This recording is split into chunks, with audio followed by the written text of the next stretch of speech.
Dan saya ingin tegaskan, hari ini tidak bisa mendeklar sebuah produk itu asli dalam hal ini ijazah saudara Joko Widodo sebelum ada putusan pengadilan yang berkekuatan hukum tetap. Artinya, terlepas Bareskrim sudah mengeluarkan statement bahwa itu identik, atau sebelumnya sudah ada media yang menyatakan oh melihat asli, kuasa hukum ditunjukkan oh itu asli, kemudian UGM menyatakan itu asli, ini semua nilainya tidak punya kekuatan hukum mengikat karena kasus ini sekarang sudah masuk ranah pro justisia, sehingga seluruh dugaan tindak pidana itu hanya bisa kita tetapkan bahwa ini adalah benar atau ini adalah salah setelah ada putusan pengadilan yang berkekuatan hukum tetap. Itu yang pertama. Yang kedua, pendekatan objektif tadi sudah dilakukan pada dua perkara.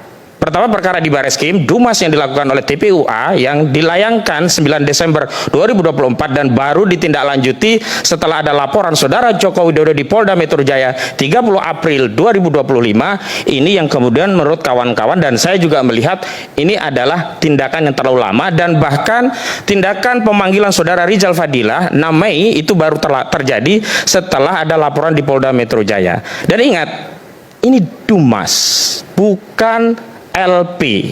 Artinya apa? Kalau tadi ada persoalan di Biro Wasidik dan nanti kalau ada kejanggalan akan ditindaklanjuti, justru ini yang kami tunggu. Karena 26 Mei yang lalu kami sudah mengajukan permohonan gelar perkara khusus. Jadi nomenklaturnya memang bukan gelar terbuka ya. Gelar perkara khusus, dan ini ada dasar hukumnya, Bung.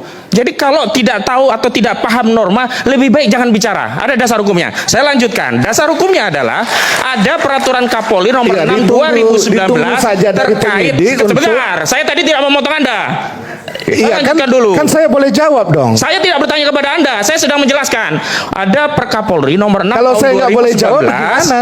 Saya tidak bertanya kepada Anda, saya sedang menjelaskan. Loh, tadi boleh forumnya kan? Saya sekarang tidak. Langsung saya dijawab. Tuntaskan Sekarang dulu. nggak boleh dijawab. Saya ingin tuntaskan dulu. Gimana? Nanti saya berikan kesempatan nanti. Baik, ada Perkapolri nomor 6 tahun 2019 tentang penyidikan perkara pidana. Dan di pasal 31 junto 33 Perkapolri tersebut diatur bahwa gelar perkara ada dua.